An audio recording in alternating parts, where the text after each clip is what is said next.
नमस्कार दोस्तों, यूपीएससी 9 में आपका स्वागत है आपका उत्तर प्रदेश के यूपी स्पेशल सेशन में। दोस्तों ये यूपी स्पेशल सेशन है। उत्तर प्रदेश से रिलेटेड हमारा जो भी कंटेंट आने वाला है, जो हमारा भी बेहतरीन फैक्चुअल डेटा आने वाला है, जो भी इंफॉर्मेशन आने वाली है, इवन उसका ज्योग्राफी से लेकर उसकी हिस्ट्री से लेकर उसकी इकोनॉमी तक, और जितने भी करंट अफेयर से रिलेटेड चीजें डेवलप हुई हैं इन प्रीवियस टाइम्स में, प्रीवियस मंथ में, हम सब एक एक करके देखने वाले हैं दोस्तों। इसलिए जितने भी एग्जाम्स आप यूपी से रिलेटेड देने वाले हैं, लाइक यूपीएसआई हो गया आपका, यूपी पीसीएस भी देने वाले हैं आप, लेकिन वो थोड़ा लंबे समय के बाद है। आप लेखपाल देंगे, आप यूपी पुलिस देने वाले हैं, आप आरओ एआरओ के एग्जाम देने वाले हैं, या आप टीचिंग का भी एग्जाम दे रहे हैं, तो आपके लिए खासकर यूपी के लिए तो ये यूपी स्पेशल आपके लिए रामबाण साबित होने वाला है दोस्तों। ये एक ब्रह्मास्त्र है। आप इसको मल्टीपल टाइम रिवीजन करते हैं तो आपके क्वेश्चन 90% क्वेश्चन यहीं से हिट होंगे दोस्तों, क्योंकि यही क्वेश्चन घुमा फिरा के पूछे जाते हैं। इसलिए बहुत ही अच्छा है, ये बहुत ही अच्छे फैक्चुअल डेटा के साथ है। चलिए मैं एक बार दिखा देता हूँ। उत्तर प्रदेश एक दृष्टि, इस पर नजर डालेंगे। उसके बाद भारत का सर्वाधिक एक्सप्रेस वाला राज्य है, इस पर नजर डालेंगे। एसआरएस के आंकड़े देखेंगे। जिला घरेलू उत्पाद का क्या है, ये सारे आंकड़ों पर हम नजर डालेंगे एक एक करके दोस्तों। उसके बाद जनगणना पे, महत्वपूर्ण क्षेत्रफल पे, और उत्तर प्रदेश के प्रमुख जिले, जो ये वीडियो मैं पहले ही ऑलरेडी करा चुका हूं, तो आप प्लीज इस वीडियो को जाकर प्ले लिस्ट में देख लेना।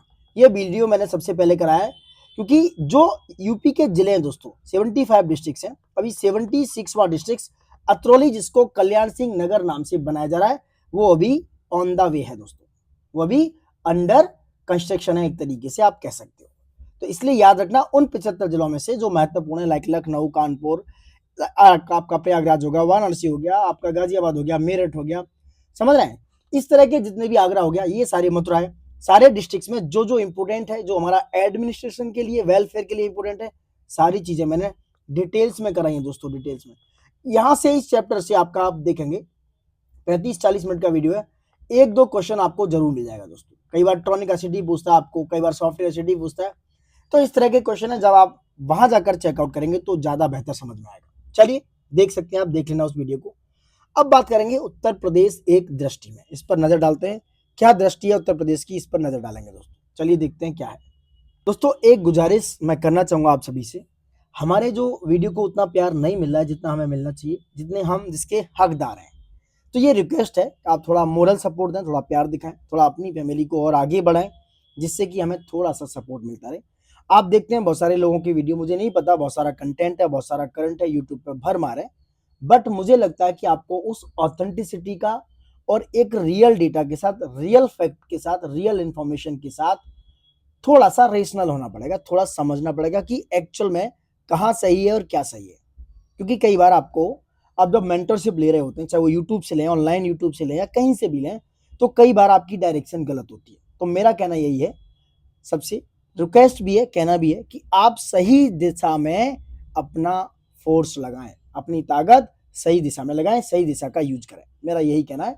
चलिए आते हैं वापस अपने उत्तर प्रदेश के एक दृष्टि पे नजर डालेंगे, बहुत महत्वपूर्ण है ये, आपके पॉइंट टू रिमेंबर है। आप देखिए, ये देखो, छोटे छोटे क्वेश्चन कई बार गलतियां कर देते हैं, उसी के लिए हमने ये वीडियो आपके समक्ष प्रस्तुत किया है। जैसा कि देखेंगे, जो उत्तर प्रदेश का क्षेत्रफल है, एरिया है, वो 2,40,928 वर्ग किलोमीटर है। कई बार ये आ जाए, ये आंकड़े याद रखना, मल्टीपल टाइम देखेंगे, 240, 928 ऐसे करके आप याद कर सकते हैं।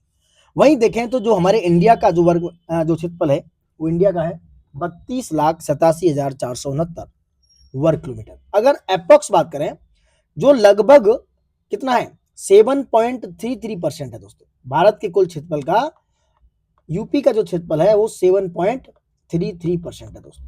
ये मैं इसलिए लिख रहा हूं क्योंकि आपको सब ऑप्शन बनाकर स्टेट पीसीएस जैसे एग्जाम्स में, आरओ में पूछ लिया जाता है। हो सकता है वन लाइनर में ही आपके यूपीएसआई, यूपी पुलिस, लेखपाल वगैरह में पूछ लिया जाए। वहीं बात करें तो क्षेत्रफल की दृष्टि से भारत में जो स्थान है वो यूपी का चौथा है दोस्तों। पहले नंबर पर आप देखेंगे कि राजस्थान है, दूसरे नंबर पर आप देखेंगे मध्य प्रदेश है, तीसरे स्थान पर बताइए आप कमेंट बॉक्स में कौन सा स्टेट है दोस्तों। चौथे नंबर पर क्या है, उत्तर प्रदेश का स्थान, राजधानी लखनऊ है। सीमावर्ती प्रदेश की बात करें तो उत्तराखंड, हिमाचल प्रदेश, हरियाणा, राजस्थान, मध्य प्रदेश, छत्तीसगढ़, बिहार, झारखंड, और एक यूनियन टेरिटरी है जिसे हम दिल्ली कहते हैं, केंद्र शासित प्रदेश दिल्ली है। मतलब 8 राज्यों 8 स्टेट के साथ और एक यूनियन टेरिटरी के साथ उत्तर प्रदेश की सीमा लगती है दोस्तों। सर्वाधिक राज्यों की बात करें तो सर्वाधिक राज्यों को स्पर्श करने वाला जिला है सोनभद्र दोस्तों। सोनभद्र 4 राज्यों को स्पर्श करता है। मैं एक बार मैप भी दिखा दूंगा आपको। ये जो सोनभद्र है वो 4 राज्यों को स्पर्श करता है, जो 4 स्टेट्स के साथ सोनभद्र की सीमा लगती है। Got my point. वहीं इसका सीमावर्ती देश है वो है नेपाल। नदियों की बात करें तो गंगा, यमुना, रामगंगा, गोमती, केन, बेतवा और घाघरा ये प्रमुख नदियां हैं जो हमारे इरिगेशन से लेकर हमारी पानी से लेकर बहुत सारी सुविधाओं की पूर्ति करती हैं। तो गंगा, यमुना, रामगंगा, गोमती, केन, बेतवा, घाघरा ये बहुत ही महत्वपूर्ण नदियां हैं। ये हमारे उत्तर प्रदेश की आन, मान, शान और जान है दोस्तों। देश में देखेंगे तो उत्तर प्रदेश का जो प्रथम स्थान है उसकी चर्चा करते हैं। गेहूं में आप देखेंगे, गेहूं मतलब व्हीट। आप चावल पर नजर मारेंगे, राइस। कुल अनाज में अगर फूड ग्रेन की बात करें, टोटल फूड ग्रेन में नंबर 1 पोजीशन पर है उत्तर प्रदेश। नंबर 1 पोजीशन पर है दोस्तों उत्तर प्रदेश। कुल सब्जी में अगर नजर डालें, कुल बागवानी उत्पादन में शहद, मेंथा, मिंट मतलब आलू, अमरूद, आम, तरबूज, खरबूजा, हरी मटर, गुलाब एवं ग्लेडियोलस जैसे उत्पादन में यूपी का प्रथम स्थान बना हुआ है दोस्तों। उत्तर प्रदेश का प्रथम स्थान बना हुआ है। वहीं कुल पशुधन में भी, गन्ना के उत्पादन में, दुग्ध यानी कि मिल्क प्रोडक्शन में और कुल विद्युत उत्पादन में भी यूपी का प्रथम स्थान है as per the report of 2024-25 दोस्तों। रेल मार्ग, बैंक शाखाएं एवं पोस्ट ऑफिस आदि में यूपी नंबर 1 पोजीशन बरकरार रखे हुए है। मौसम की बात करें तो यहाँ 3 मौसम है, जैसा कि आपको सबको पता है। ग्रीष्म मौसम शुरू होता है मार्च से जून तक, वर्षा हमें जून से सितंबर तक मिलती है और हमारे लिए शीतकालीन सत्र होता है अक्टूबर से फरवरी के बीच में। 3 मौसम उत्तर प्रदेश की प्रतिच्छाया को दर्शाते हैं दोस्तों। वहीं बात करें राजकीय चिन्ह की, जो हमारा राजकीय चिन्ह आपने देखा होगा हमेशा, ये मछलियां एवं तीर धनुष के साथ राजकीय चिन्ह दर्शाता है। राजकीय पुष्प हमारा पलाश, जिसे इंग्लिश में ब्यूटिया मोनोस्पर्मा कहते हैं। राजकीय वृक्ष पर नजर डालेंगे जो है अशोक, सीता अशोक, जिसे सरेगा अशोका भी कहा जाता है। उस समय जो राज्यपाल थी वो थी श्रीमती आनंदी बेन पटेल। इस समय भी राज्यपाल यही है। मुख्यमंत्री देखेंगे तो श्री योगी आदित्यनाथ जी हैं। उत्तर प्रदेश दिवस 24 जनवरी से मनाया जाता है दोस्तों।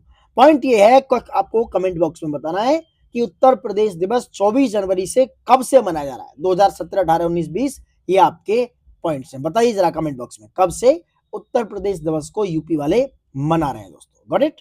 बताइए ऑप्शन में। देखिए 24 जनवरी 2018 से उत्तर प्रदेश दिवस मनाया जा रहा है दोस्तों। याद रखना ये आंकड़ा 2018 कब से, 2018 से मनाया जा रहा है। एक्चुअल में 2017 में हर साल 24 जनवरी को उत्तर प्रदेश दिवस मनाने की घोषणा हुई थी, फैसला हुआ था 2017 को। क्वेश्चन ऐसे भी आ सकता था, फैसला कब हुआ 2017 में, मनाया कब से आ रहा है 2018 में दोस्तों। वही क्वेश्चन अराइज होता है कि भाई जो 24 जनवरी 1950 है उस समय उत्तर प्रदेश का नाम यूनाइटेड प्रोविंस था, उसका नाम बदला गया 24 जनवरी 1950 को, जब इसे यूनाइटेड प्रोविंस के नाम से जानते थे और इसका नाम बदलकर क्या कर दिया गया, उत्तर प्रदेश, हमारा प्यारा प्रदेश उत्तर प्रदेश नाम कर दिया गया दोस्तों। घटना पॉइंट। राजकीय भाषा हिंदी और उर्दू है। अब पॉइंट यहाँ ये भी है कि हिंदी और उर्दू को राजकीय भाषा कब घोषित किया गया। देखिए मैं डिटेल में बताऊंगा, पॉइंट डिटेल में ही बताऊंगा, क्योंकि यहाँ पर बहुत सारी चीजों को छोड़ा गया है। आपको अगर सेशन प्यारा लगे तो रुकिए, एंड तक देखिए, अगर नहीं लगे तो छोड़ कर जा सकते हैं, कोई ऐसी बड़ी बात नहीं है। समझ रहे आप। अगर आपको अच्छा लगता है, आपको लगता है कि it is useful for your exams and it is useful for your mind, तो आप यहाँ स्टे करिए। Got it. चलिए बात करते हैं राजकीय भाषा हिंदी और उर्दू दोस्तों। क्वेश्चन आते हैं कब इनको राजकीय भाषा डिक्लेयर किया गया था। चलिए देखते हैं। ये राजकीय भाषा का मतलब यही है कि सरकारी कामकाज, पत्राचार, बोर्ड, दस्तावेज आदि में हिंदी के साथ साथ उर्दू को भी मान्यता प्राप्त है। तो उर्दू को उत्तर प्रदेश में 1989 में 1989 में राजकीय भाषा का दर्जा दिया गया था। किसको, उर्दू को दोस्तों। याद रखना 1989। Got it. वही राजकीय पशु है आपका बारहसिंगा। राजकीय पक्षी है सारस या क्रॉन्च, सारस या क्रॉन्च। राजकीय मीन है चिताला, इंपोर्टेंट है राजकीय मीन। और राजकीय जलीय जीव है गंगे डॉल्फिन दोस्तों। राजकीय जलीय जीव क्या है, यह है Gange dolphin. Got my point. मेरी बात आप तक पहुंच रही हो, सेशन अच्छा लगे तो प्लीज लाइक शेयर सब्सक्राइब जरूर कर देना दोस्तों। अच्छा एक बात बताइए, गंगे डॉल्फिन को राजकीय जलीय जीव कब घोषित किया गया उत्तर प्रदेश के द्वारा। आप समझेंगे गंगे डॉल्फिन की बात कर रहे हैं हम दोस्तों। तो गंगे डॉल्फिन दोस्तों राष्ट्रीय जल जीव है, यानी कि नेशनल एक्वाटिक एनिमल पहले से ही है, लेकिन 7 अक्टूबर 2023 को 7 अक्टूबर 2023 को मुख्यमंत्री योगी आदित्यनाथ जी ने घोषणा के दौरान इसे राज्य का राजकीय जलीय जीव स्टेट एक्वाटिक एनिमल्स डिक्लेयर कर दिया 7 अक्टूबर 2023 को। ये क्वेश्चन अराइज हो सकते हैं, इसलिए ध्यान रखा जाए एक चीज को।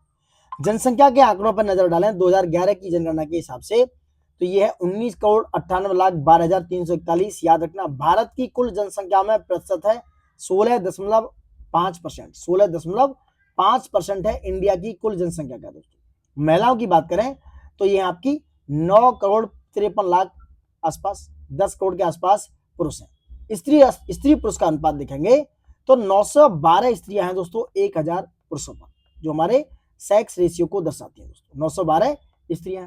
जनसंख्या घनत्व बहुत बार पूछा गया है, तो हमारी जो पॉपुलेशन डेंसिटी है वो 829 है दोस्तों। कितनी है? 829, यानी 829 व्यक्ति 1 किलोमीटर यानी 1 स्क्वायर किलोमीटर के दायरे में रहते हैं। जनसंख्या में और 10 की वृद्धि दर पर नजर डालें तो यह है 20.2%। मतलब पिछले एक दशक में हमारी जनसंख्या 20.2% के साथ बढ़ी है। वही बात करेंगे शहरी जनसंख्या दोस्तों 22.3% है। वहीं ग्रामीण जनसंख्या की बात करें तो 77.7% ग्रामीण यानी कि रूरल जनसंख्या है दोस्तों।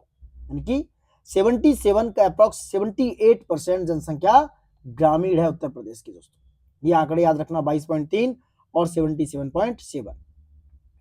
वहीं बात करें 2011 की जनगणना के अनुसार कार्य सहभागिता दर, मतलब वर्क फोर्स पार्टिसिपेशन रेट है वो यूपी का 32.94% है। अगर अभी रिसेंटली नजर डालें, प्रेजेंट की नजर डालें 2024-25 के आंकड़ों पर, तो कार्य सहभागिता दर कितनी है उत्तर प्रदेश की, बताइए आप कमेंट बॉक्स में। यूपी का, उत्तर प्रदेश का जो लेबर फोर्स, मैं यहां दिखा रहा हूं, लेबर फोर्स पार्टिसिपेशन रेट है वो 2023-24 के हिसाब से अप्रॉक्स हो सकता है 60.1% पहुंच गया। अप्रॉक्स 60.1% पहुंच गया।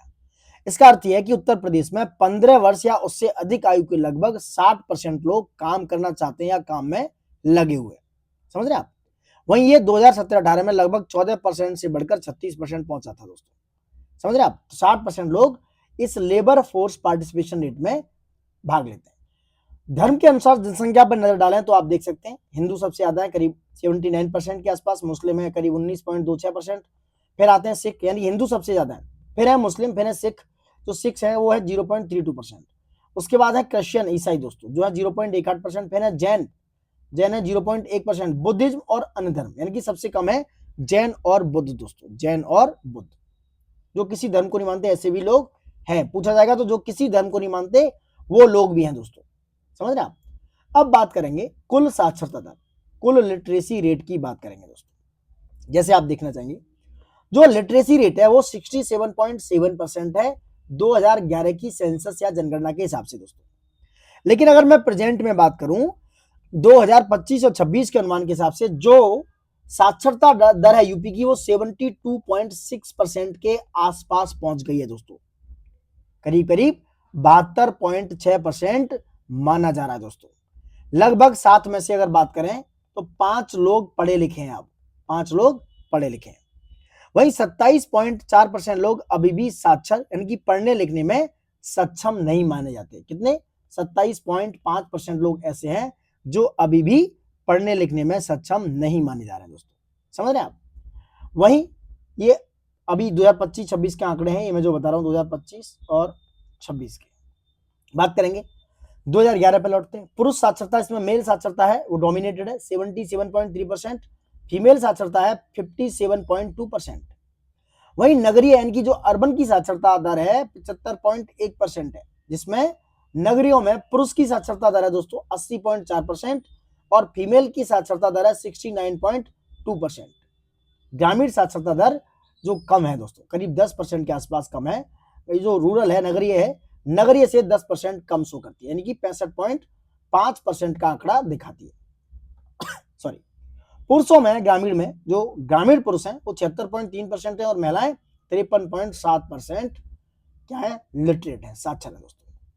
वही बात करें भाषा अनुसार, भाषा के हिसाब से देखेंगे तो हिंदी बोलने वाले लोगों की संख्या 94.08% है, उर्दू बोलने वाले लोगों की संख्या है 5.42%, पंजाबी बोलने वालों के लोगों की संख्या 0.25% और बंगाली बोलने वाले लोगों की संख्या है 0.12%।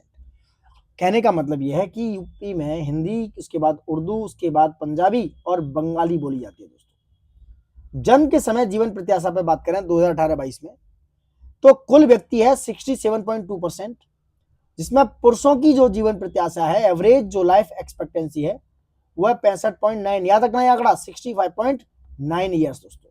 और फीमेल की बात करें तो यह 68.7 ईयर्स। ये लाइफ एक्सपेक्टेंसी रेट है, लाइफ एक्सपेक्टेंसी रेट है दोस्तों जन्म के समय महिला और पुरुष का। Got my point. अब आंकड़ों पर नजर डालेंगे निर्धनता के दोस्तों, मतलब कि पॉवर्टी के आंकड़ों पर नजर डालते हैं कि क्या है दोस्तों आंकड़े, समझते हैं पॉवर्टी के बारे में। तो बहुआयामी निर्धनता का अनुपात, ये सोर्स है नीति आयोग का दोस्तों, नीति आयोग की एक रिपोर्ट है, उसके हिसाब से है सब।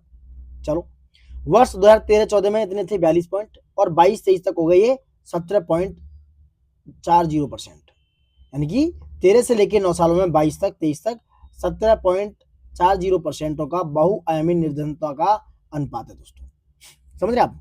लेकिन एक और आंकड़ा बताता हूं मैं, नीति आयोग की नेशनल एमपीआई पॉलिसी, यानी कि जो मल्टी पॉवर्टी इंडेक्स के हिसाब से जो एक प्रोग्रेसिव रिव्यू आया 2023 में, उसमें दोस्तों भारत में जो एमपीआई है वो 2013-14 में था, मल्टी पॉवर्टी इंडेक्स की बात कर रहा हूं, 29.17%।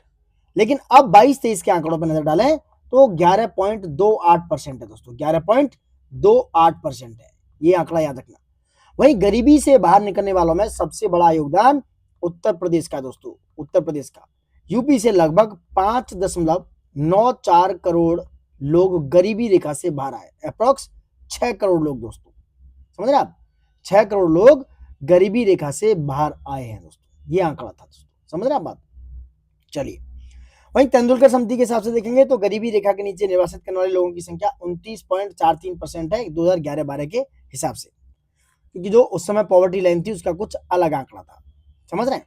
चलिए, अब बात करेंगे उत्तर प्रदेश में लोकसभा सदस्य हैं 80 दोस्तों, यानी कि जो लोकसभा के एमपी हैं, जो लोकसभा में चुने जाते हैं वो 80 हैं। राज्यसभा में जाने वाले लोगों की संख्या है 31 लोग जाते हैं वहां से।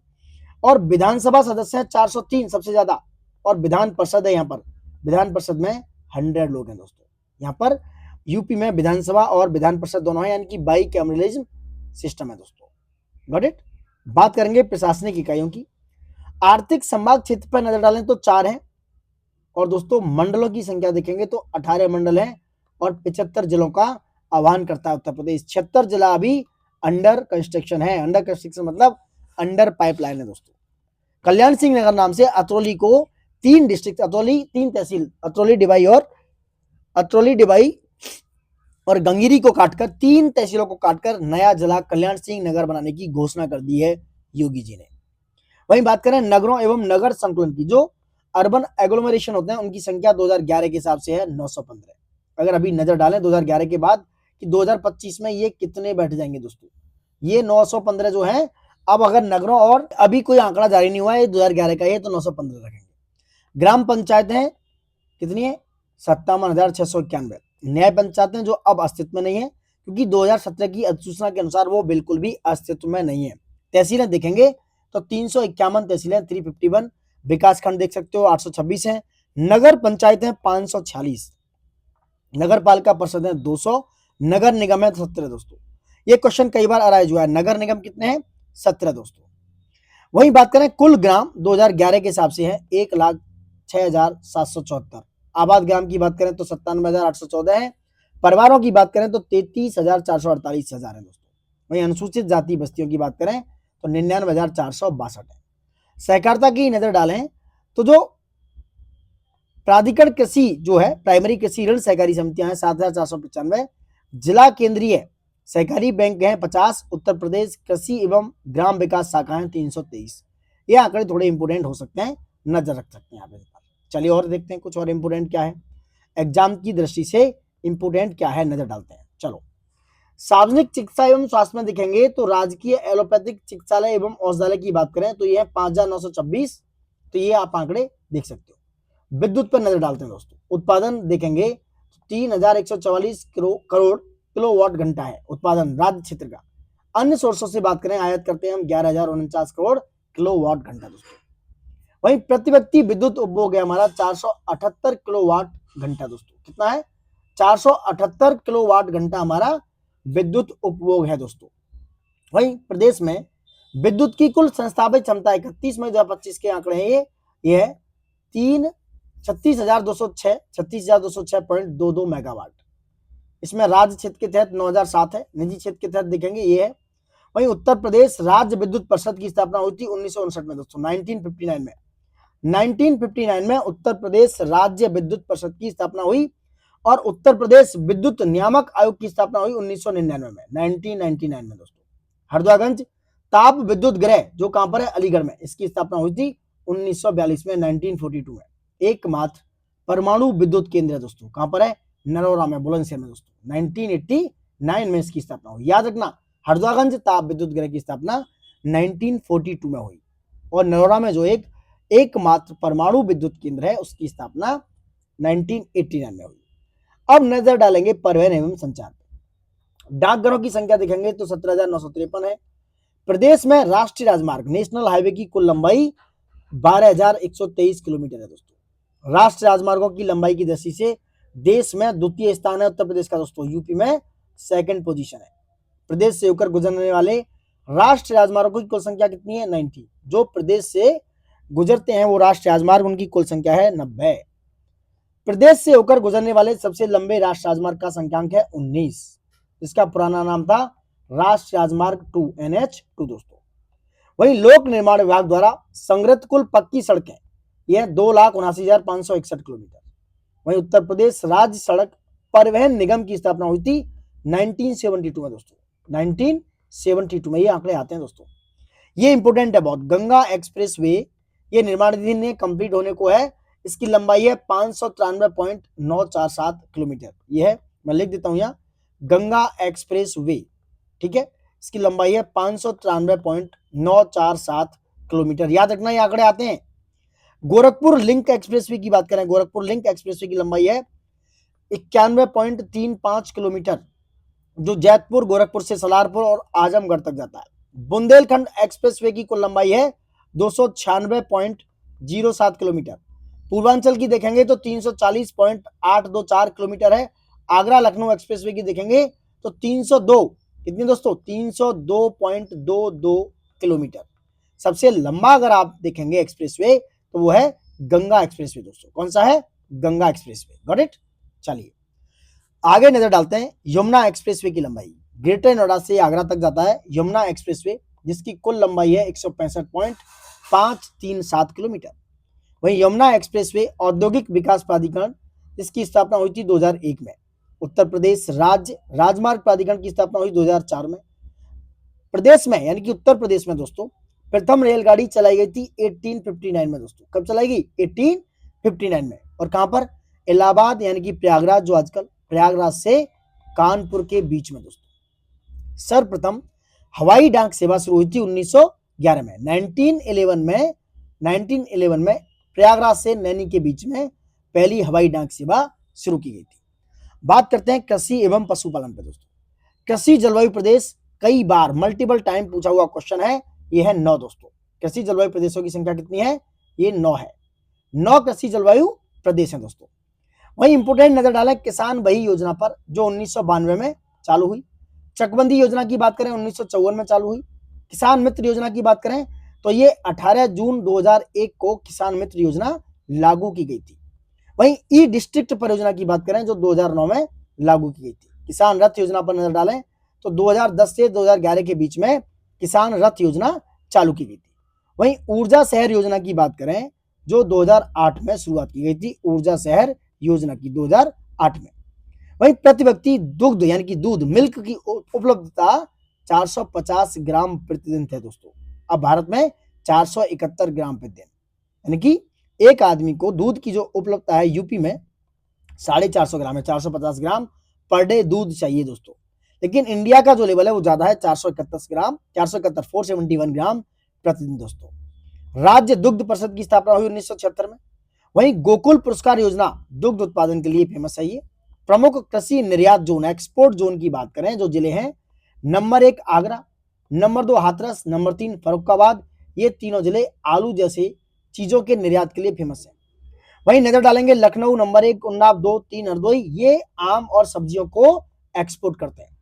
सहारनपुर, मुजफ्फरनगर, बिजनौर, बागपत आम के लिए फेमस है।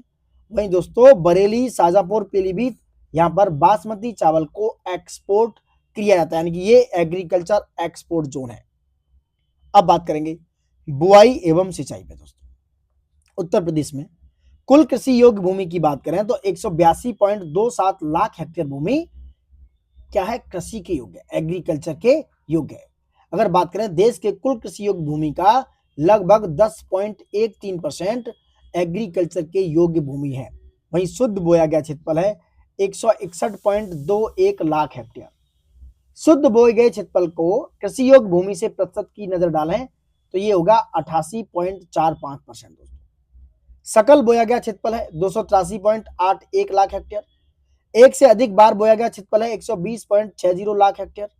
एक से अधिक बार बोए गए क्षेत्रफल का शुद्ध बोए गए क्षेत्रफल से प्रतिशत है 76.05%। वहीं शुद्ध संचित क्षेत्र को शुद्ध बोए गए क्षेत्र से परसेंटेज निकालेंगे 87% है। हाँ, ये क्वेश्चन आया दोस्तों, यूपी की जो क्रॉपिंग इंटेंसिटी है जिसे हम फसल गहनता कहते हैं वो 175.2% है। याद रखना आंकड़ा। कुछ और नजर डालते हैं, देख लेना ये फसल गहनता याद रखना दोस्तों। अब आते हैं ये इंपोर्टेंट फैक्टर पे। विभिन्न साधनों द्वारा शुद्ध संचित क्षेत्रफल का प्रतिशत है दोस्तों। सिंचाई के साधन है और 22-23 में कितनी परसेंटेज रखते थे ये, उस पर चर्चा है। हमारे यूपी के अंदर देखें तो दोस्तों नलकूप की संख्या है 74.1%, यानी कि 74.1% अकेले नलकूप हैं जो सिंचाई के साधन की पूर्ति करते हैं। नंबर 2 पर आती है नहरें जो 15.7% के साथ नंबर 2 पे है। नंबर 1 पे है नलकूप, यानी हमारे कुएं, नलकूप। नंबर 2 है आपकी नहरें। नंबर 3 कुएं अलग है, नलकूप अलग है। नलकूप मतलब जो ट्यूबवेल होते हैं दोस्तों, जिन्हें आप मोटर से चलाते हैं उन्हें कहते हैं ट्यूबवेल, ट्यूबवेल उन्हें कहते हैं नलकूप। नंबर 3 पे है कुएं जो है 9% के आसपास, और नंबर 4 पे देखेंगे तालाब, झील आदि हैं जो 0.6% है। ये सारी चीजें आपको दिखाती हैं। Number 1 tube wells, number 2 canals, number 3 well कुएं, नंबर 4 पॉन्ड्स एंड लेक वगैरह। ये क्रोनोलॉजी में लगाने को आए तो याद रखना दोस्तों। सबसे पुरानी नहर पर नजर डालेंगे। सबसे पुरानी नहर है पूर्वी यमुना नहर, जो पूर्वी नहर, पूर्वी सबसे पुरानी नहर है पूर्वी यमुना नहर, जो 1830 में दोस्तों 1830 में बनकर कंप्लीट हुई थी। 1830 में चालू हुई थी। सबसे बड़ी नहर, पुरानी नहर तो होगी पूर्वी यमुना नहर, और सबसे बड़ी नहर पर नजर डालेंगे तो दिस इज शारदा नहर दोस्तों। वहीं राजकीय नलकूप की बात करें जो 40 संख्या में है वो 34,263 है। कुल कार्यशील सिंचाई नहरों की लंबाई की बात करें तो 75,091 के आसपास है दोस्तों। अब उत्तर प्रदेश में वनों की स्थिति, फॉरेस्ट पर नजर डालेंगे दोस्तों। किस पर, फॉरेस्ट की स्थिति क्या है। ISFR 2023 के आंकड़ों के हिसाब से जो वन क्षेत्र है, तो हमारा फॉरेस्ट एरिया है वो 17,435 वर्ग किलोमीटर है उत्तर प्रदेश का, जिसमें दोस्तों आरक्षित वन जो रिजर्व फॉरेस्ट है वो है 11,571 वर्ग किलोमीटर। मतलब सबसे ज्यादा अगर बात करें नंबर 1 की पोजीशन पर है ये आरक्षित वन। Got it. तो इसमें आरक्षित वन की बात करें जो हमारे रिजर्व फॉरेस्ट है दोस्तों वो है 11,571 वर्ग किलोमीटर। वहीं संरक्षित वन ये है हमारे जो प्रोटेक्टेड फॉरेस्ट होता है वो एरिया है 330 वर्ग किलोमीटर। Got it.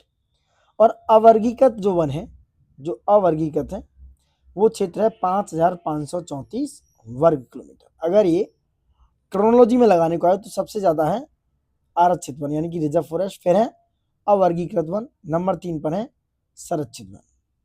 वहीं कुल अभिलिखित वन क्षेत्र यानी कि टोटल RFA का जो एरिया है, रिकॉर्डेड फॉरेस्ट एरिया कहते हैं इसे, इसका कुल भौगोलिक क्षेत्र में प्रतिशत है 7.24%। वहीं ISFR 2023 के अनुसार वनावरण जो फॉरेस्ट कवर है ये हो गया आरक्षित वन एरिया। ये है वन आवरण दोस्तों जिसका क्षेत्रफल है 15,045.80 वर्ग किलोमीटर दोस्तों, वनों का आवरण, जो कुल भौगोलिक क्षेत्रफल का कितना दर्शाता है 6.24%। ये देख लो यहाँ 6.24% को दर्शाता है। वहीं देखेंगे तो अति सघन वन है जो वेरी डेंस फॉरेस्ट है, उनका परसेंटेज है 1.12%, यानी कि 2,688 0.73 वर्ग किलोमीटर। मध्यम सघन, जो मध्यम सघन वन है, मॉडरेट डेंस फॉरेस्ट है, वो है 4001.41 वर्ग किलोमीटर, यानी कि 1.66%। खुले वन की बात करें, ये ओपन फॉरेस्ट जो है 8355.66 वर्ग किलोमीटर, यानी कि 3.46%। दोस्तों मतलब क्रोनोलॉजी में अगर हम इसको लगाएं तो ये इस तरीके से होगा। सबसे ज्यादा है खुले वन यानी कि ओपन फॉरेस्ट है, जो क्या है वो सबसे ज्यादा है, नंबर 1। उसके बाद है नंबर 2 पर मध्यम सघन वन, नंबर 3 है अति सघन वन, जिन्हें कहते हैं वेरी डेंस फॉरेस्ट। वहीं ISFR 2023 के अनुसार जो वृक्षावन है दोस्तों, यानी कि जो ट्री कवर है, उसके अंतर्गत क्षेत्रफल है 8950.92 वर्ग किलोमीटर, यानी कि कुल भौगोलिक क्षेत्रफल का 3.72%। I hope so you got my point. Uttar Pradesh में कुल वनावरण एवं वृक्षावरण के अंतर्गत क्षेत्रफल, यानी कि दोस्तों forest and tree cover both की बात कर रहे हैं हम, दोनों के अंदर में, दोनों के अंतर्गत एरिया है 23,996.72 वर्ग किलोमीटर। वहीं परसेंटेज में देखेंगे इस आंकड़े को, यही आंकड़ा परसेंटेज में हम जानेंगे 9.96% दोस्तों, 9.96%, 9.96%। ठीक है, 9.96%। ISFR 2023 के अनुसार सर्वाधिक एवं सबसे कम वनावरण, जहां पर सबसे ज्यादा और सबसे कम वनावरण प्रतिशत वाले, परसेंटेज वाले जिले हैं, तो सबसे ज्यादा हम बात करें तो वो है सोनभद्र, और सबसे कम है दोस्तों वो है हमारा भदोही। याद रखना, सबसे ज्यादा है सोनभद्र और सबसे कम है भदोही। चलिए और बात करते हैं। वहीं वन्य जीव संरक्षण के हिसाब से देखें, चलिए मैं कुछ और जिलों के यहाँ आंकड़े बता देता हूँ जो ISFR 2023 के हिसाब से, एक नजर डाल लेते हैं उस पर। देखिए मैं टॉप 5 जिले बता देता हूँ, देख लेते हैं दोस्तों, विश्वास रखिए मुझ पर और खुद पर सबसे ज्यादा विश्वास रखिए। पहले ISFR 2023 के हिसाब से समझते हैं। अगर टॉप फॉरेस्ट कवर एरिया में टॉप 5 डिस्ट्रिक्ट की बात करूं मैं यूपी के, तो सोनभद्र नंबर 1 पर है।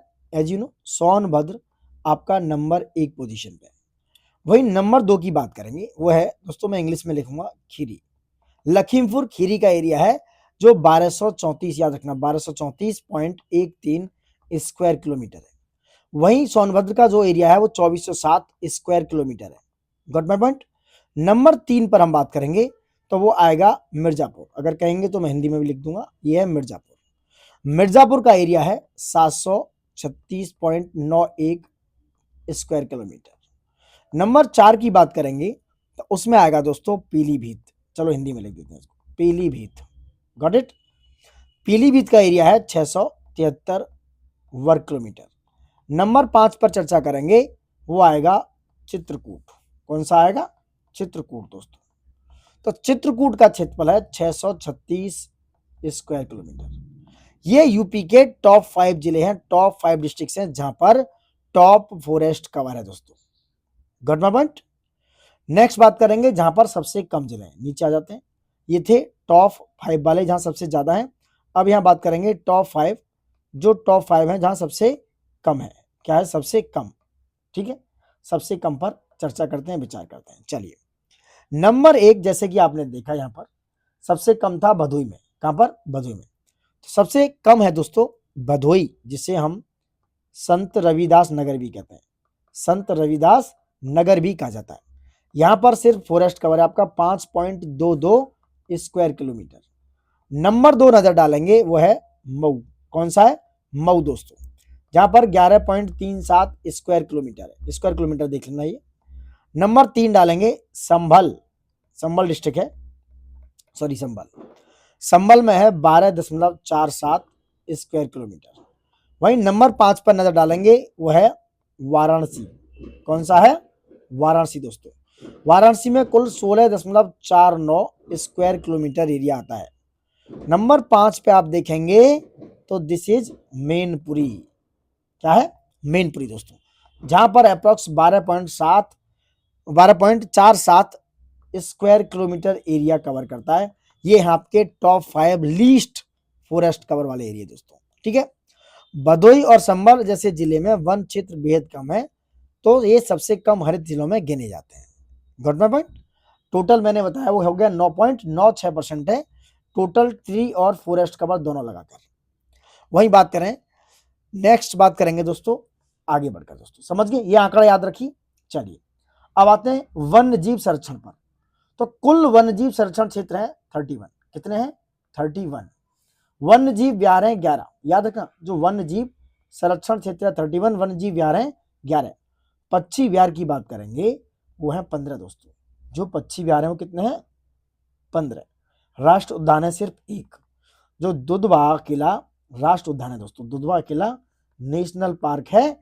इस बात को विशेषकर याद रखना दोस्तों, इस बात को आप विशेषकर याद रखना। सिर्फ क्या है? दुधवा। Got it. चलिए राष्ट्र उद्यान है किला दुधवा। वही टाइगर रिजर्व पर चर्चा करें। 4 टाइगर रिजर्व है यूपी में, याद रखना दोस्तों, यहां से क्वेश्चन आता है। 4 टाइगर रिजर्व। नंबर 1 है दुधवा, नंबर 2 है पीलीभीत, नंबर 3 है रानीपुर दोस्तों। कौन सा है? रानीपुर। रानीपुर है, रानीपुर। और नंबर 4 है अमनगढ़। और अमनगढ़ बफर जोन है दोस्तों, राजा जी के साथ ये अमनगढ़ बफर जोन है, बिजनौर डिस्ट्रिक्ट में पड़ता है। तो 4 क्या है? टाइगर रिजर्व है दोस्तों। 4 टाइगर रिजर्व है। Got it. चलिए और एलिफेंट रिजर्व कितने? सिर्फ 2 एलिफेंट रिजर्व है। 2 एलिफेंट रिजर्व है। अब मैं ये भी बता देता हूं कि 2 एलिफेंट रिजर्व कौन से हैं दोस्तों। 2 एलिफेंट रिजर्व कौन से हैं? चलिए चर्चा कर लेते हैं इस पर। 2 एलिफेंट से हम बता देते हैं एक बार। 2 एलिफेंट रिजर्व बता देता हूं, बहुत इंपॉर्टेंट है। सेशन आपको प्यारा लगे तो लाइक शेयर सब्सक्राइब कर लेना, इंपॉर्टेंट है दोस्तों। जो 2 एलिफेंट रिजर्व है उसकी चर्चा कर लेते हैं। क्या है? नंबर 1 है उत्तर प्रदेश एलिफेंट रिजर्व दोस्तों। उत्तर प्रदेश एलिफेंट रिजर्व है। नंबर 2 है तराई एलिफेंट रिजर्व। तराई एलिफेंट रिजर्व। ये 2 एलिफेंट रिजर्व है जो उत्तर प्रदेश में है।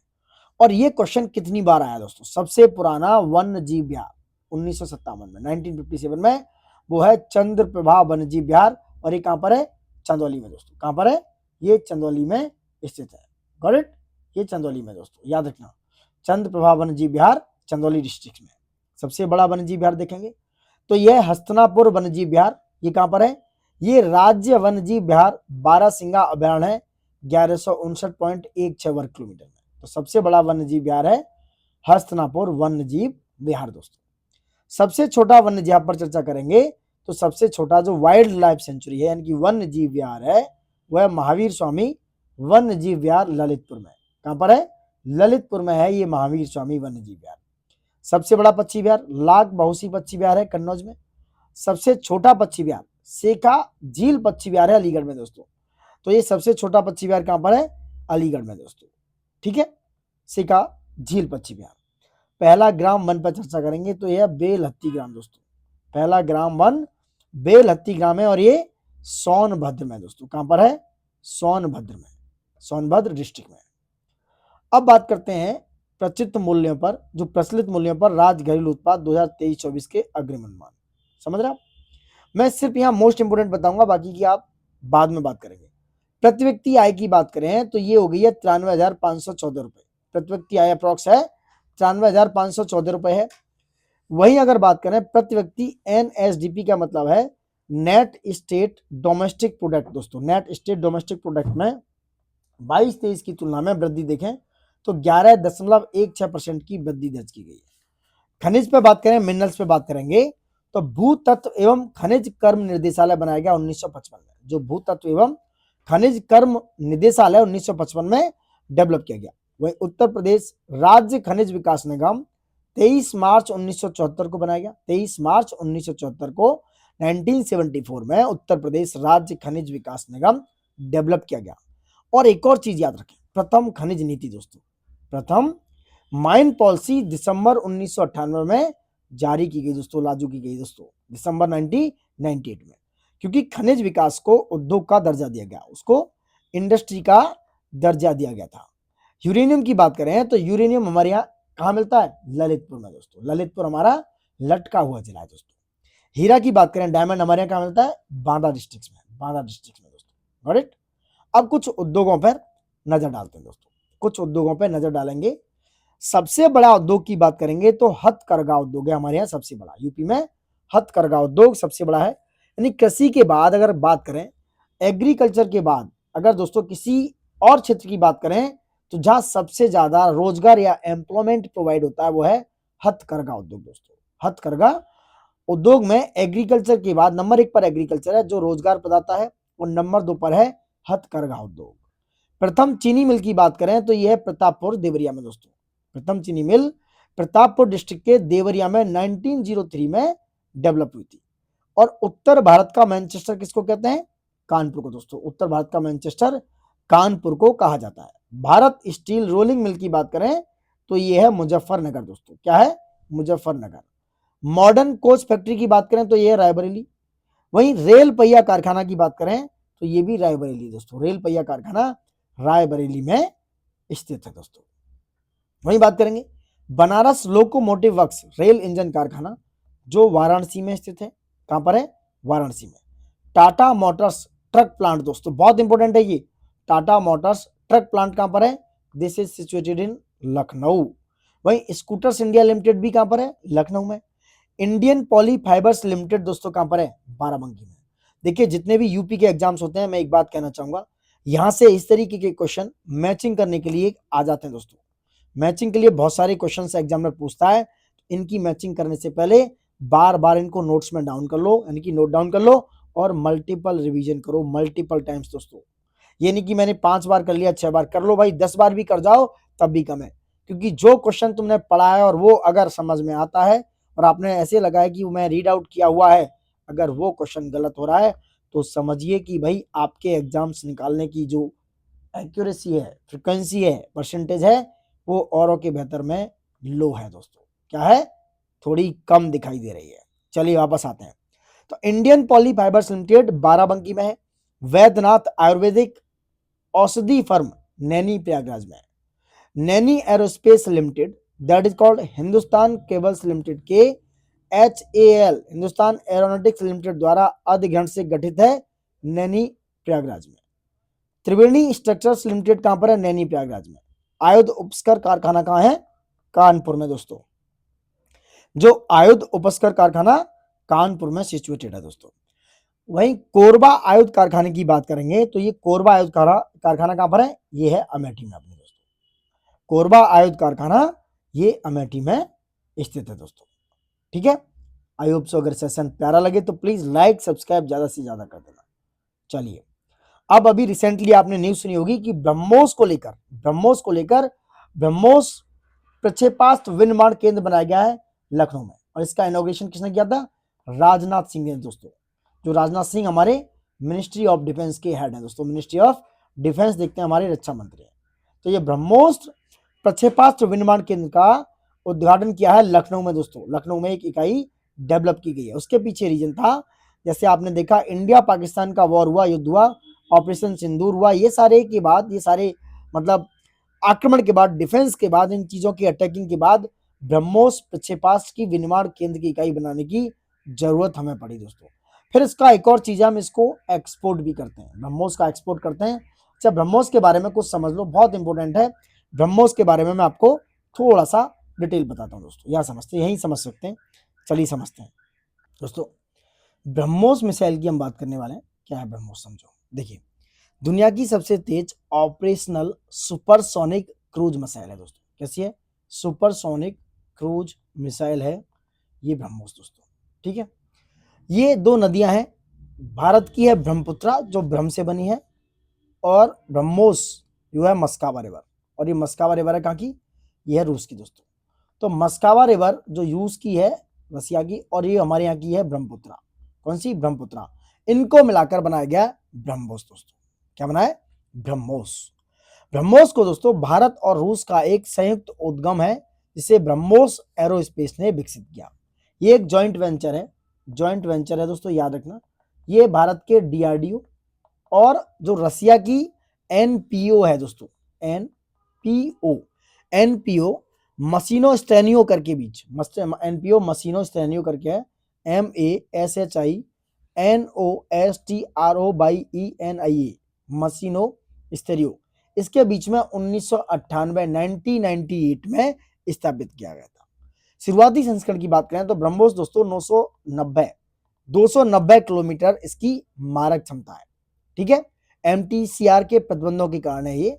MTCR के प्रतिबंधों के कारण इसकी क्षमता कितनी है? 290 किलोमीटर। इसके नए उन्नत में 400 से 450 किलोमीटर तक ये जा सकती है। और भविष्य का टारगेट है कि हम इसको 800 प्लस किलोमीटर तक टेस्ट करेंगे और 800 प्लस किलोमीटर की मारक क्षमता डेवलप करेंगे।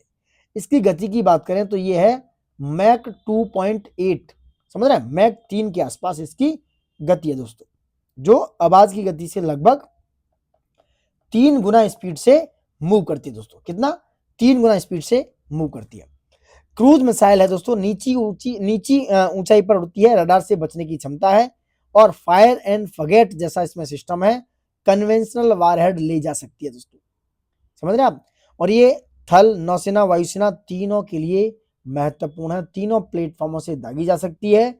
और खास तौर पर इसे सुकोई 30 जो हमारा MKI है, Su-30 MKI फाइटर जेट पर इंटीग्रेट किया गया है, मतलब उस पर लगाया गया है, समझ रहे हैं आप। ये सारी चीजें आप समझिए। इसलिए हमारी एक जो इकाई है उसको डेवलप किया गया है कहां पर?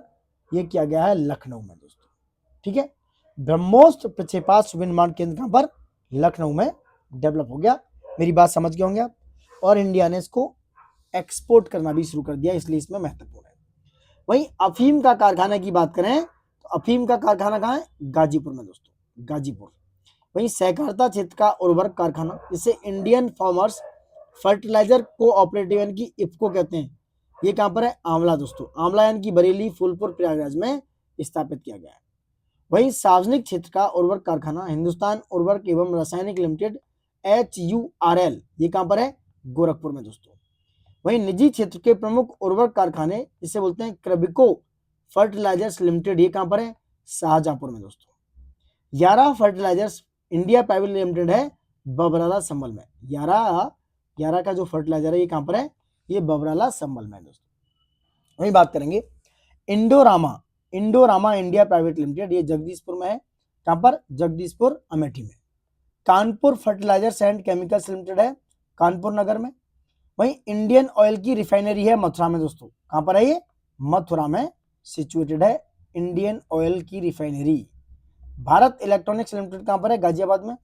और भारत हैवी इलेक्ट्रॉनिक्स लिमिटेड है झांसी, वाराणसी एवं जगदीशपुर यानी कि अमेठी में दोस्तों। झांसी में हो गया, वाराणसी में हो गया और जगदीशपुर जो कि अमेठी में सिचुएटेड है। Got it. अब आते हैं औद्योगिक संस्थानों पर दोस्तों। जो कुछ औद्योगिक संस्थान है उन पर चर्चा करेंगे। चलिए डिटेल में चर्चा करते हैं। तो औद्योगिक संस्थान पर बात करें, उत्तर प्रदेश औद्योगिक सहकारी संघ दोस्तों, जिसे कहते हैं यूपी का, वो कहां पर स्थित है? कानपुर में। ये क्वेश्चन कई बार आया है, इंपोर्टेंट है। तो 1952 में यूपीका को स्थापित किया गया था दोस्तों कानपुर में, ठीक है। उत्तर प्रदेश औद्योगिक सहकारी संघ। उत्तर प्रदेश वित्तीय निगम की बात करें तो यह है कानपुर में, 1954। ये क्वेश्चन भी कई बार पूछा गया। वहीं उत्तर प्रदेश प्रादेशीय औद्योगिक व निवेश निगम, इसे हम कहते हैं पिकअप, इसकी स्थापना हुई लखनऊ में और 1972 यानी कि 1972। उत्तर प्रदेश लघु उद्योग निगम लिमिटेड, ये कहां पर है? कानपुर में, 1958 में दोस्तों। उत्तर प्रदेश का निर्यात निगम लिमिटेड, ये कहां पर है? लखनऊ में और इसकी स्थापना हुई 1966 में। वर्ष 2008 में इसका नया नाम कर दिया और नया नाम है इसका उत्तर प्रदेश हस्तशिल्प विकास और विपणन निगम लिमिटेड।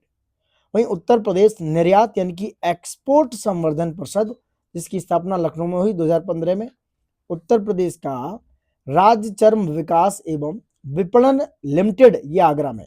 चर्म विकास विपणन, ये क्वेश्चन आए हुए हैं, आगरा में है, 1974 में इसकी स्थापना हुई। वहीं उत्तर प्रदेश इलेक्ट्रॉनिक्स निगम लिमिटेड, इसकी स्थापना लखनऊ में हुई 1974 में। वहीं दोस्तों बात करते हैं औद्योगिक विकास प्राधिकरण की। उत्तर प्रदेश राज्य औद्योगिक विकास प्राधिकरण यानी कि यूपी सिडा की स्थापना हुई कानपुर में, ये भी इसका 1961 में। वहीं नवीन ओखला औद्योगिक विकास प्राधिकरण, इसकी स्थापना नोएडा में हुई और कहां? गौतम बुद्ध नगर। गोरखपुर औद्योगिक विकास प्राधिकरण गीडा, इसकी स्थापना कहां पर हुई? गोरखपुर में। वहीं सतहरिया औद्योगिक विकास प्राधिकरण जो है सीडा, इसकी स्थापना हुई जौनपुर में दोस्तों। कहां पर? जौनपुर। वहीं बृहद नवीन ओखला औद्योगिक विकास प्राधिकरण, जिसकी स्थापना ग्रेटर नोएडा में हुई और ये कहां पर है?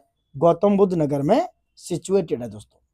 वहीं लखनऊ औद्योगिक विकास प्राधिकरण, जिसे कहते हैं लीडा दोस्तों, जिसकी स्थापना लखनऊ में हुई। वहीं भदोही औद्योगिक विकास प्राधिकरण, जिसे बीडा कहते हैं, इसकी स्थापना हुई भदोही में दोस्तों। कहां पर? भदोही में। Got it. ये सारे आंकड़े हैं आपके इंडस्ट्रियल आंकड़ों के हिसाब से। चलिए नेक्स्ट आते हैं, क्या है नेक्स्ट चर्चा करेंगे दोस्तों। यमुना एक्सप्रेसवे औद्योगिक विकास प्राधिकरण, इसे बोलते हैं ईडा दोस्तों। क्या बोलते हैं? ईडा बोला जाता है इसको। एक मिनट, ईडा बोला जाता है, इसको बोला जाता है ईडा। वहीं उत्तर प्रदेश एक्सप्रेसवेज औद्योगिक विकास प्राधिकरण, इसको बोलते हैं यूपीडा। इसी ईडा पर दोस्तों आपने देखा होगा, एक न्यूज है, सेमीकंडक्टर की एक इकाई को डेवलप किया गया। यहाँ पर ईडा में सेमीकंडक्टर की उत्तर प्रदेश में शायद 5वीं या 6ठी इकाई को डेवलप किया गया। वहीं बुंदेलखंड औद्योगिक विकास प्राधिकरण को कहते हैं बीडा कहते हैं दोस्तों। इसको क्या कहते हैं? बीडा दोस्तों। Got it? चलिए अब आते हैं पर्यटन पर दोस्तों। बात करेंगे टूरिज्म सेक्टर की। टूरिज्म में काफी ज्यादा टूरिस्ट आते हैं यूपी के अंदर। पर्यटन विभाग की स्थापना हुई 1956 में, 1956। वहीं पर्यटन निदेशालय की स्थापना हुई, जो पर्यटन निदेशालय है, 1972 में। वहीं उत्तर प्रदेश पर्यटन विकास निगम की स्थापना हुई 1974 में, 1974 में। पर्यटन का उद्योग का दर्जा दिया गया, यानी कि प्रथम पर्यटन नीति लागू की गई थी 1998 में, 1998 में। वहीं पर्यटन को यानी कि टूरिज्म को दोस्तों इंडस्ट्री का यानी कि उद्योग का दर्जा दे दिया गया। नई पर्यटन नीति लागू हुई दोबारा 2022 में। वहीं हेरिटेज पार्क दोस्तों, हेरिटेज पार्क कहां पर है? 3 जगह पर, आगरा, लखनऊ और वाराणसी में। एक क्वेश्चन कई बार आया, आगरा, लखनऊ और वाराणसी में हेरिटेज आर्क डेवलप किए गए।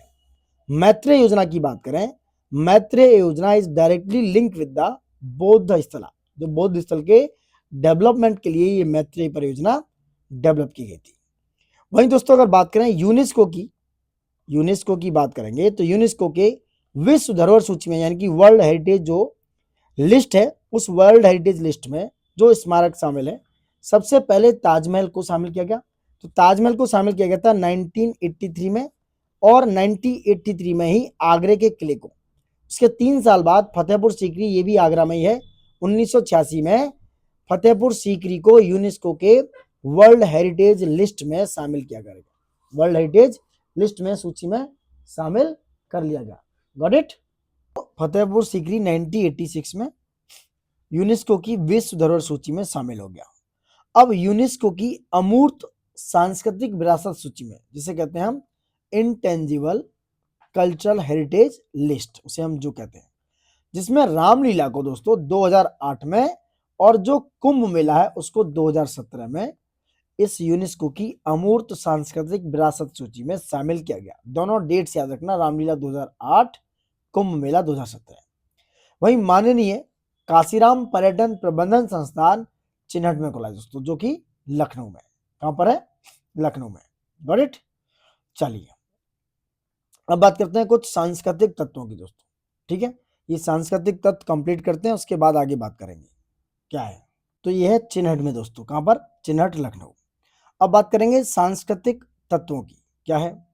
राज्य ललित कला अकादमी, जो कि लखनऊ में स्थापित है, 1962 में इसको स्थापित किया गया। 1962 में इसको स्थापित किया गया राज्य ललित कला अकादमी को। वहीं उत्तर प्रदेश संगीत नाटक अकादमी की बात करें, इसे दोस्तों लखनऊ में 1969 में स्थापित किया गया। कहां पर? लखनऊ में। इसका पूर्व नाम होता था उत्तर प्रदेश नाट्य भारती, 1963 दोस्तों, लेकिन बाद में इसे लखनऊ में 1969 में एस्टेब्लिश कर दिया गया। वहीं भारतेंदु नाट्य अकादमी की बात करें, इसे लखनऊ में 1975 में स्थापित किया गया। वहीं राष्ट्रीय कथक संस्थान की बात करें, जो कि लखनऊ में, राष्ट्रीय कथक संस्थान को लखनऊ में स्थापित किया गया। वहीं जनजाति एवं लोक कला संस्कृति संस्थान को भी लखनऊ में स्थापित किया गया था दोस्तों। वहीं कला एवं शिल्प महाविद्यालय की बात करें, इसे भी लखनऊ में 1911 में स्थापित किया गया। वहीं भारत कला भवन की बात करेंगे, भारत कला भवन को वाराणसी में दोस्तों, वाराणसी में 1920 में स्थापित किया गया था। वहीं एकमात्र शास्त्रीय नृत्य की बात करें, जो हमारे यहाँ क्या है? कथक दोस्तों। कथक हमारा एकमात्र शास्त्रीय नृत्य है। वहीं भातखंडे संगीत संस्थान की बात करेंगे, तो ये लखनऊ में 1966 यानी कि 1966 में एस्टेब्लिश किया गया था, और अब इसका नाम है भातखंडे संस्कृति विश्वविद्यालय। वहीं पूर्व नाम है इसका मैरिज कॉलेज ऑफ म्यूजिक। इसकी स्थापना मूलतः वर्ष 1926 में हुई। वहीं वर्ष 1966 में इसका नाम भातखंडे संगीत संस्थान रखा गया। वहीं बात करेंगे मोतीलाल नेहरू बाल संग्रहालय, जिसकी स्थापना लखनऊ में 1957 में हुई। 1957 में मोतीलाल नेहरू बाल संग्रहालय की स्थापना की गई थी। वहीं उत्तर प्रदेश राजकीय अभिलेखागार की बात करें जो लखनऊ में स्थापित किया गया था और इसकी स्थापना 1949 में इलाहाबाद में यानी कि प्रयागराज में सेंट्रल रिकॉर्ड ऑफिस के नाम से 1973 में इसको लखनऊ स्थानांतरित कर दिया गया। सर्वाधिक मेले की बात करें जिसकी सर्वाधिक मेले लगते हैं मथुरा में दोस्तों 86 मेले लगते हैं। वहीं कुषाण एवं गुप्त युगीन संस्कृति का एकमात्र संग्रहालय जो कहां पर है, मथुरा में। बटेश्वर मेले की बात करें जो लगता है दोस्तों आगरा में, याद रखना इंपोर्टेंट है। सुलह कुल उत्सव दोस्तों जो अकबर के समय से चलाया गया था, क्या नाम है, सुलह कुल उत्सव, ये भी आगरा में चलाया गया दोस्तों, कहां पर, आगरा में। वहीं चरकुला नृत्य की बात करेंगे जो ब्रज क्षेत्र में है। वहीं तबला एवं सितार का आविष्कार कहां हुआ, अमीर खुसरो ने तबला एवं सितार का आविष्कार ये किया था अमीर खुसरो के द्वारा दोस्तों, अमीर खुसरो के द्वारा इसका विस्तार हुआ था, मतलब आविष्कार हुआ था। वहीं बात करते हैं दोस्तों अयोध्या संस्थानों की। जो अयोध्या शोध संस्थान है, अयोध्या शोध संस्थान की स्थापना हुई थी ये अयोध्या में और 1986 में 1986 में। अब इसका नाम अंतर्राष्ट्रीय रामायण एवं वैदिक शोध संस्थान कर दिया गया है। वहीं उत्तर प्रदेश जैन विद्या शोध संस्थान की बात करें जो कहां पर है, लखनऊ में। लखनऊ में 1990 में उत्तर प्रदेश जैन विद्या शोध संस्थान की स्थापना की गई है, कहां पर, लखनऊ में। अब आएंगे दोस्तों शिक्षा पर, शिक्षा को देखते हैं। राज्य शैक्षिक अनुसंधान एवं प्रशिक्षण परिषद की बात करें तो ये 1981 में स्थापित किया गया था। वहीं उत्तर प्रदेश बेसिक शिक्षा परिषद की बात करें जो 1972 में स्थापित किया गया। और उत्तर प्रदेश कृषि अनुसंधान परिषद की बात करें जिसे 1989 में स्थापित किया गया। Doctor Ambedkar institute of technology for दिव्यांगजन की बात करेंगे जिसे कानपुर में 1997 में स्थापित किया गया था दोस्तों। वहीं राजकीय जेके कैंसर संस्थान की बात करेंगे जिसे कानपुर में स्थापित किया गया। और अखिल भारतीय आयुर्विज्ञान संस्थान एम्स की बात करेंगे जिसे रायबरेली एवं गोरखपुर में स्थापित किया गया है। वहीं उत्तर प्रदेश आयुर्विज्ञान विश्वविद्यालय जो कहां पर है, सैफई इटावा में। और उत्तर प्रदेश भाषा विभाग की स्थापना 1958 में की गई थी दोस्तों। वहीं उत्तर प्रदेश संस्कृत संस्थान की स्थापना 1976 में की गई और उत्तर प्रदेश हिंदी संस्थान की स्थापना 1976 में की गई। वहीं उर्दू को दोस्तों, उर्दू को द्वितीय राजभाषा घोषित किया गया था 1989 में। ये क्वेश्चन कई बार आ रहा है, 1989। और डीम्ड विश्वविद्यालय में बात करें तो 7 यूनिवर्सिटीज हैं और यूजीसी सूची में 8 हैं। डीम्ड विश्वविद्यालय कितने हैं, 7। वहीं institution of eminence deemed to be university जिसे शिवनाडर यूनिवर्सिटी है, उनकी संख्या है 1। राज्य विश्वविद्यालय कृषि विश्वविद्यालय सहित जिनकी संख्या है 43 यानी कि 43। और यूजीसी की सूची में ये संख्या हो गई है 42 दोस्तों। वहीं केंद्रीय विश्वविद्यालय की बात करें तो केंद्रीय विश्वविद्यालयों की संख्या कितनी है, 6। और निजी विश्वविद्यालयों की बात करेंगे तो निजी विश्वविद्यालय कितना है, 48 दोस्तों, 48 निजी विश्वविद्यालय है। और कुल विश्वविद्यालय देखें तो डीम्ड एवं डीम्ड टू बी सहित 105 विश्वविद्यालय है और यूजीसी सूची में 104 है दोस्तों। वहीं उत्तर प्रदेश में स्थित केंद्रीय विश्वविद्यालयों के नाम की बात करेंगे तो ये कितने हैं, ये है अलीगढ़ मुस्लिम विश्वविद्यालय, ये कहां पर है, अलीगढ़ में। दूसरा है बनारस हिंदू विश्वविद्यालय, ये है वाराणसी में। तीसरा है बाबा साहेब भीमराव अम्बेडकर विश्वविद्यालय, ये लखनऊ में स्थापित है। वहीं इलाहाबाद विश्वविद्यालय की बात करेंगे, ये प्रयागराज में है। और राजीव गांधी राष्ट्रीय विमानन विश्वविद्यालय अमेठी में स्थापित किया गया है। रानी लक्ष्मीबाई केंद्रीय कृषि विद्यालय झांसी में है दोस्तों, इस बात पर हम विशेष जोर देंगे और ये काफी इंपोर्टेंट है, गॉट इट।